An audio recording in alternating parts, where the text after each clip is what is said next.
बिस्मिल्लाहिर्रहमानिर्रहीम। अस्सलामुअलैकुम। आज की इस वीडियो में मैं आपको ये बताऊंगी कि सीएसएस करते हुए नोट्स किस तरह से बनाने चाहिए। बहुत सारे स्टूडेंट्स इस बारे में परेशान होते हैं कि नोट्स किस तरह से बनाने हैं, बुक को किस तरह से रीड करना है और उसके बाद उन नोट्स को किस तरह से कंपाइल करना है। तो ये सारी चीज़ें इस वीडियो में हम जानेंगे। So let's move on towards the video.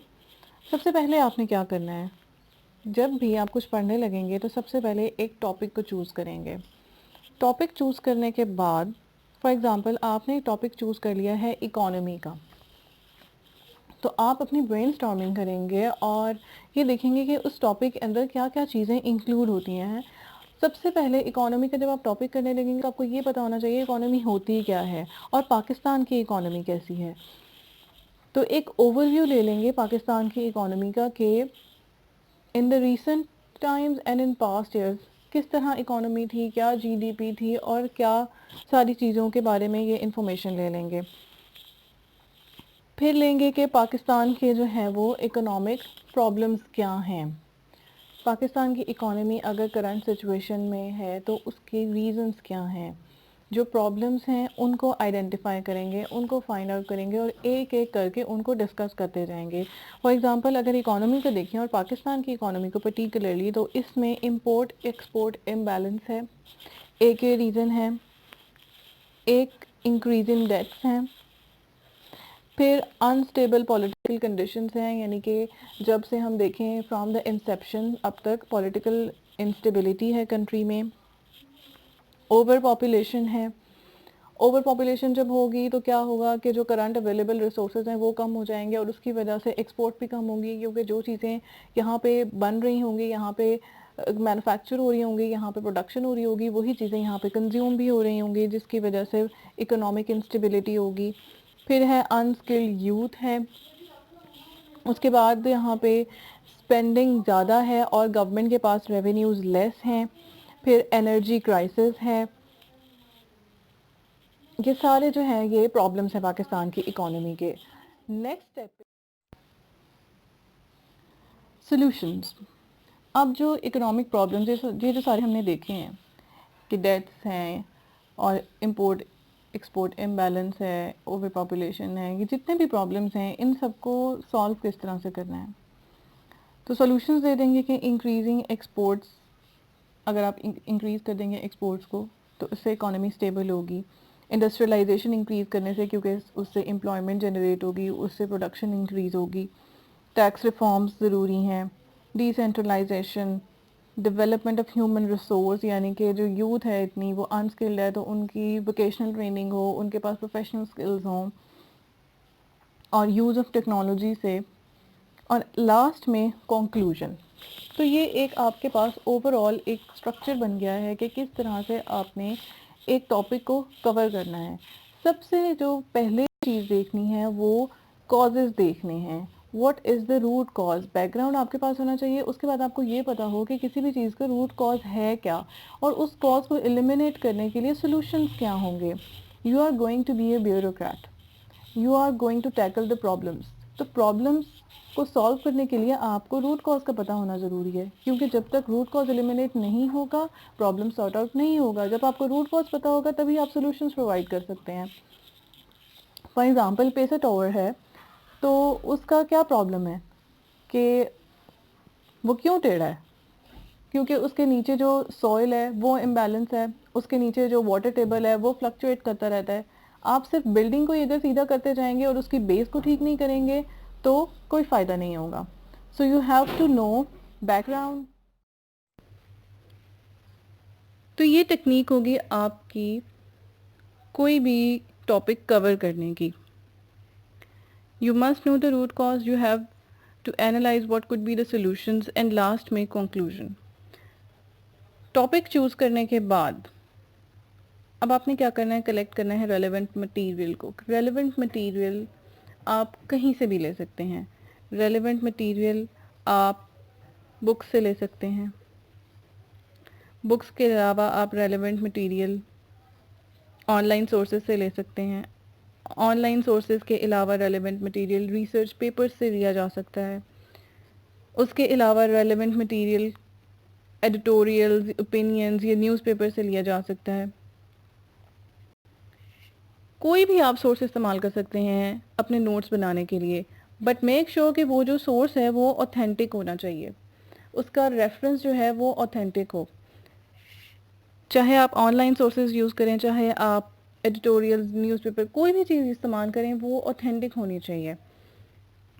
Research papers बहुत अच्छा सोर्स हैं और वहाँ से आपको कभी कभी एज इट इज़ पूरा का पूरा क्वेश्चन भी मिल जाता है। बुक्स हैं और इन सब का कॉम्बिनेशन भी आप यूज़ कर सकते हैं अपने नोट्स बनाने के लिए, और आप सिर्फ एक सोर्स भी यूज़ कर सकते हैं नोट्स बनाने के लिए। वंस यू डिसाइडेड कि अब आपने कोई वेबसाइट ओपन कर ली है, कोई बुक देख ली है, कोई रिसर्च पेपर डाउनलोड कर लिया है, तो अब क्या करना है? रीड करना है थॉरली। थॉरली जब तक आप रीड नहीं करेंगे, आपको नहीं पता चलेगा कि आपने क्या चीज़ अपने नोट्स के अंदर इनकॉर्पोरेट करनी है। जैसे जैसे आप रीड करते जाएं, साथ साथ पॉइंट्स बनाते जाएं छोटे छोटे, कहीं साइड पे लिखते जाएं या हाईलाइट करते जाएं या अंडरलाइन करते जाएं। आपका एम लर्निंग होना चाहिए। लर्निंग के बगैर रीडिंग का कोई फ़ायदा नहीं है। लर्निंग होगी तो आप जो इन्फॉर्मेशन कलेक्ट कर रहे होंगे उसका आपको फ़ायदा होगा। There is a difference between reading for understanding and reading for information. You are not reading for information, you are reading it for learning, you are reading it for understanding, you are reading it for having a basic concept. जब तक आपको किसी भी चीज़ की understanding नहीं होगी, आप अपना एनालिसिस या ओपिनियन नहीं दे सकते उस बारे में। सीएसएस के एग्ज़ाम में जो पेपर्स होते हैं वो ओपिनियन बेस्ड होते हैं। अनलेस एंड अनटिल आप किसी चीज़ को, किसी इशू को के रूट कॉज को नहीं समझते हैं, आप उसको एड्रेस नहीं कर सकते। So you should have to build understanding. इसलिए आपने एनालिटिकली रीड करना है। जो भी चीज़ आप रीड करें, आपने उसको एनालिटिकली रीड करना है।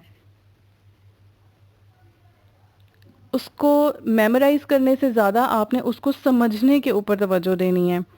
जब तक आपको उस चीज़ के बारे में नॉलेज नहीं होगा प्रॉपर, तब तक उसका कोई फ़ायदा नहीं है। इन्फॉर्मेशन खाली कोई मायने नहीं रखती अनलेस एंड अनटिल आपको ये ना पता हो कि उसको यूज़फुल किस तरह से बनाना है। अनलेस एंड अनटिल आपको ये ना पता हो कि उसको आपने अपने जो आंसर है उसके अंदर इनपुट किस तरह से करना है। आपने जो भी चीज़ रीड करनी है उसको नॉलेज में कन्वर्ट करना है, उसको मेरे इन्फॉर्मेशन नहीं रहने देना। इन्फॉर्मेशन सिर्फ एक कलेक्टेड डाटा है, आपने उसको फ़ायदेमंद बनाना है अपने लिए, ताकि जब कोई क्वेश्चन आए जो ऐसा हो, इन केस आपने पहले से उसको अटेम्प्ट नहीं किया हुआ, तो आपको पता हो कि आपने इसके अंदर क्या क्या चीज़ें इनकॉर्पोरेट करनी है। फॉर एग्ज़ाम्पल, अगर आप एक न्यूज़पेपर पढ़ रहे हैं और आप अगर उसको सिर्फ इन्फॉर्मेशन के लिए पढ़ रहे हैं, या आप सिर्फ इस वजह से पढ़ रहे हैं कि अच्छा इस राइटर ने ये ओपिनियन दी हुई है तो मैं इस ओपिनियन को याद करके रट्टा लगा लूँ, तो उसका कोई फ़ायदा नहीं है। वो इसलिए है ताकि आपको जो इशू है उसकी अंडरस्टैंडिंग हो और उसकी बेस पे आप अपना एनालिसिस भी दे सकें या आप अपना ओपिनियन भी दे सकें। There is a difference between information and knowledge. फिर आपको ये बात भी पता होनी चाहिए कि there is a mess of information. Internet पे बुक्स हैं, रिसर्च पेपर्स हैं, न्यूज़ है, बहुत कुछ है। आपको बहुत सारी इन्फॉर्मेशन बहुत सारी जगहों से मिल जाएगी, लेकिन be specific and you must have to know कि आपने क्या चीज़ पढ़नी है और क्या चीज़ स्किप कर देनी है। सबसे ज़्यादा फ़ायदा आपको उसी वक्त होगा जब आपको ये पता होगा कि किस चीज़ को आपने टच नहीं करना, कौन सी चीज़ इररेलेवेंट है, ये एक्स्ट्रा डिटेल है। You must know what not to study. अगर आप एक्स्ट्रा डिटेल्स में पढ़ जाएंगे तो फिर ना तो वो चीज़ें याद रहेंगी, ना वो आपके काम आएंगी, और आपका जो ओवरऑल गेन होगा वो अफेक्ट होगा। मल्टीपल सोर्सेज को जब आप कंसल्ट कर रहे होते हैं तो उस टाइम पे इस बात के लिए बहुत ज़्यादा केयरफुल होना पड़ता है कि आप स्पेसिफिक रहें। अगर आपको किसी एक बुक, किसी एक रिसर्च पेपर, किसी एक न्यूज़पेपर, किसी एक आर्टिकल, किसी एक ओपिनियन से मैक्सिमम चीज़ें मिल गई हैं जिससे आपका क्वेश्चन पूरा का पूरा या टॉपिक कवर हो रहा है, तो don't go for multiple sources, stick to the one source only. आपके जो टॉपिक के सारे कंपोनेंट्स हैं वो पूरे होने चाहिए।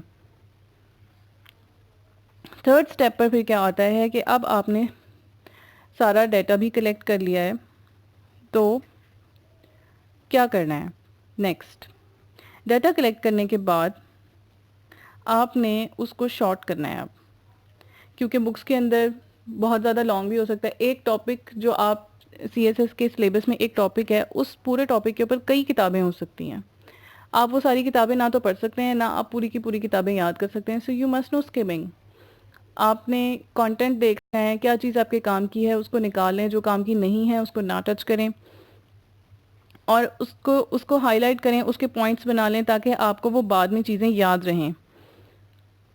इम्पॉर्टेंट थिंग्स ज़रूर नोट डाउन करनी है और अननेसेसरी थिंग्स को स्किप कर दें। इम्पॉर्टेंट डाटा को आप स्किप नहीं कर सकते क्योंकि वो आपके MCQs में भी काम आता है, और वो ये बताता है, फॉर एग्जांपल आप ऐसे लिखने लगे हैं तो उसके अंदर आपको कभी रीसेंट स्टैट्स या पुराने स्टैट्स देने पड़ जाते हैं, तो वहाँ पे भी काम आता है। सो अननेसेसरी डाटा को स्किप कर दें और जो इम्पोर्टेंट चीज़ें हैं उनको हाईलाइट कर लें, उनके पॉइंट्स बना लें। आप ऐसे भी कर सकते हैं कि जो डेट्स वगैरह हैं उनको एक अलग से रजिस्टर बना लें या कोई पेज बना लें, वहाँ पे लिखते जाएं। जो भी आप टॉपिक पढ़ रहे हैं उससे रिलेटेड जो भी डेट्स आ रही हैं उनको अलग से लिखते जाएं, ताकि आपके पास एक अलग नोट्स बन जाएं जहाँ से आप सिर्फ अपने MCQs या जो ये डेट्स वाला डाटा है या फिर जो MCQ से रिलेटेड चीज़ें हैं या जो ऑब्जेक्टिव में आने वाली इंपॉर्टेंट चीज़ें हैं वो आपको याद रहें। उनकी रिवीजन के लिए आप अलग से नोट्स बनाते जाएं साथ साथ।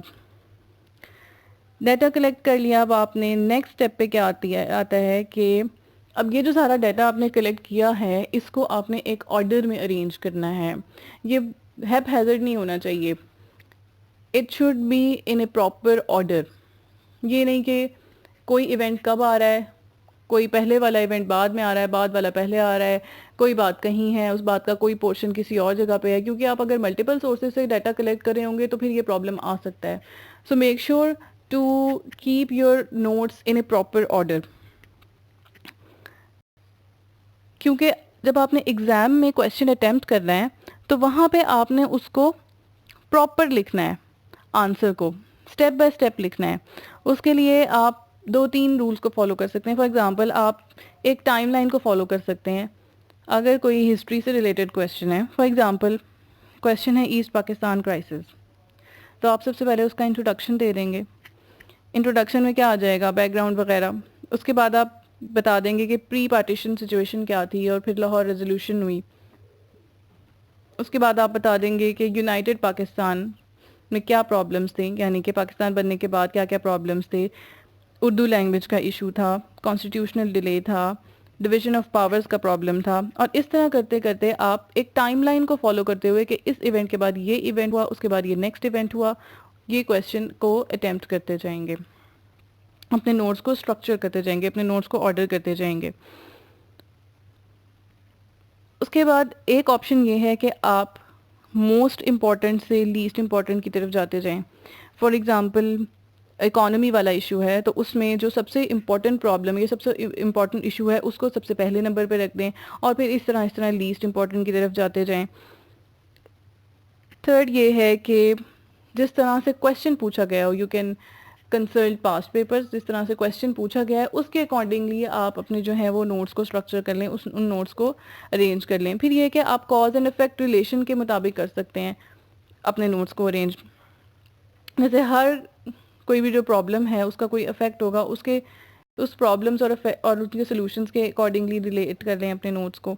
लेकिन आपके नोट्स जो हैं वो एक प्रॉपर ऑर्डर में होने चाहिए, वो हैज़र्ड नहीं होने चाहिए। अच्छा, एक बहुत ही इम्पॉर्टेंट जो चीज़ है वो ये कि इन्फोग्राफिक्स, पिक्चर्स, ग्राफ्स, टेबल्स, ये बहुत इंपॉर्टेंट होते हैं। जहाँ कहीं से आपको ये मिलें आप उनको अपने नोट्स में डालें, क्योंकि इससे रिवीजन भी आसान होती है, इससे चीज़ों को मेमोराइज करना आसान होता है, और फिर ये होता है कि अगर आप पेपर में इनको लिखेंगे तो उससे आपको मार्क्स भी ज़्यादा अच्छे मिलते हैं। अब आप अगर World War II कर रहे हैं तो आप उससे रिलेटेड कोई भी इंफोग्राफिक जो आपको मिले वो आप अपने नोट्स के अंदर ज़रूर डालें। इकोनॉमी वाला टॉपिक अगर आप कवर करें तो उसके अंदर आप क्या डालेंगे, ग्राफ्स डाल सकते हैं, उसके अंदर चार्ट्स डाल सकते हैं, जैसे कि चार्ट्स हैं जिनसे ये शो हो कि इस दफ़ा का जो फिस्कल बजट था वो क्या था, मेजर कंपोनेंट्स क्या हैं फेडरल स्पेंडिंग्स की। देखें जैसे इस चार्ट के अंदर आपको पता चलेगा कि मेजर कंपोनेंट्स क्या हैं। यहाँ पे डेट सर्विंग के लिए कितना डाटा जा रहा है, कितना बजट हमारा जा रहा है। उसके बाद जो है डिफेंस एक्सपेंडिचर जो है वो कितना है, और उसके बाद रनिंग ऑफ फेडरल गवर्नमेंट के ऊपर कितना एक्सपेंडिचर आ रहा है और डेवलपमेंट सेक्टर के ऊपर कितना एक्सपेंडिचर जा रहा है। तो ये देखें कि एक चार्ट कितना कॉम्प्रिहेंसिव है, जिससे सारा कुछ पता चल रहा है कि सबसे ज़्यादा मैक्सिमम किस चीज़ के ऊपर हमारा बजट जा रहा है, फिर सेकंड नंबर पे, फिर थर्ड नंबर पे, और सबसे कम कहाँ पे जा रहा है, और मेजर कंपोनेंट्स कौन कौन से हैं फेडरल बजट के। अगर सिर्फ आप ये ग्राफ ही बना देते हैं तो इससे कितनी सारी इन्फॉर्मेशन कन्वे हो रही है। इसी तरह ये एक और चार्ट है जिससे प्रोविंशियल टैक्स मिक्स रेशो जो है वो डेमॉन्स्ट्रेट हो रही है। तो इस तरह से जब आप टेबल्स डालेंगे, जब आप चार्ट्स डालेंगे, जब आप इन्फोग्राफिक्स अपने नोट्स के अंदर डालेंगे, तो एक तो ये कि आपको वो याद रखना आसान होगा और उसको रिवाइज करना आसान होगा, और अगर आप वो पेपर में लिखेंगे तो उससे भी आपको फ़ायदा होगा, मार्क्स अच्छे मिलेंगे। नेक्स्ट क्या है, जब भी आप अपने नोट्स बनाएं, किसी भी टॉपिक पे बनाएं, उसमें कोई ना कोई कोटेशन ज़रूर डालें। इंट्रोडक्शन से पहले आप कोई ना कोई कोटेशन लिख दें। कोटेशन फॉर एग्जांपल आप इकोनॉमी वाला ही टॉपिक हम देख लेते हैं कि वो कवर कर रहे हैं, तो ये कोटेशन है, economy doesn't consist in saving the coal but in using the time while it burns. उसके नीचे आपने रेफरेंस भी ज़रूर लिखना है। जो भी आप कोट डालेंगे उसका रेफरेंस वो किसने कहा है वो ज़रूर लिखना है। एग्ज़ाम में भी जब आप कहीं पे कुछ कोट करें तो वहाँ पे भी जिस इंसान का वो कोट होगा आपने उसका नाम ज़रूर लिखना है। कोट्स आप कहाँ से ले सकते हैं, ये भी बहुत से लोग पूछते हैं। तो कोट्स जो हैं वो बाइनरी कोड की वेबसाइट से ले सकते हैं, quotesmaster.org एक वेबसाइट है, और इसके अलावा बुक्स में से भी कोट्स ले सकते हैं। जब आप कोट लिखेंगे क्वेश्चन के स्टार्ट करने से पहले, क्वेश्चन के आंसर में सबसे बिगिनिंग में, तो ये एक बहुत ही अच्छा इम्पैक्ट डालता है। जो पढ़ने वाला था उसको उसके ऊपर एक बहुत ही अच्छा इम्पैक्ट पड़ता है और इस तरह मार्क्स ज़्यादा आते हैं। आप ऐसे भी कर सकते हैं कि अगर आपको कोई सूटेबल कोट नहीं लग रहा इनिशियली क्वेश्चन में इनपुट करने के लिए, तो कोई ऐसा कोट आपको जो आता हो जो कहीं और क्वेश्चन के अंदर इनकॉर्पोरेट हो सकता हो, तो वहाँ पे आप डाल दें। और ये जो कोर्स लिखना है ये आपको बहुत हेल्पफुल होता है कि जब आप एसए का पेपर कर रहे होते हैं। ये जो जितने भी कोर्स आप डिफरेंट सब्जेक्ट्स के लिए याद करेंगे वो आपको एसए का पेपर अटेम्प्ट करने में बहुत हेल्पफुल होंगे। अब आपने क्या करना है कि नोट्स हो गए कलेक्ट सारे, उसके बाद आपने पास्ट पेपर्स उठाने हैं और उसके अंदर से उन क्वेश्चंस को टिक मार्क करना है जो उस टॉपिक से रिलेटेड हों, और उसके बाद उन सब क्वेश्चंस को जो आपके नोट्स का लास्ट पेज होगा उसके ऊपर आपने लिख लेना है विद ईयर के इस ईयर में ये वाला क्वेश्चन आया था, इस ईयर में ये वाला क्वेश्चन आया था। अब आप ये देखें कि जो ये पास्ट पेपर के क्वेश्चंस थे, क्या ये क्वेश्चंस जो हैं जो मैंने नोट्स बनाए हैं उनसे सॉल्व हुए हैं। और जितनी दफ़ा भी आप रिवाइज करेंगे अपने नोट्स तो आप ज़रूर इन पास्ट पेपर्स को भी देखेंगे एक दफ़ा। अब अगर कोई ऐसी चीज़ है जो कि पास्ट पेपर्स में पूछी गई है और जो आपके नोट्स में नहीं है, तो आप अपने नोट्स को अपडेट कर लें, आप अपने नोट्स के अंदर वो चीज़ ऐड कर लें, उसको स्किप नहीं करना आपने।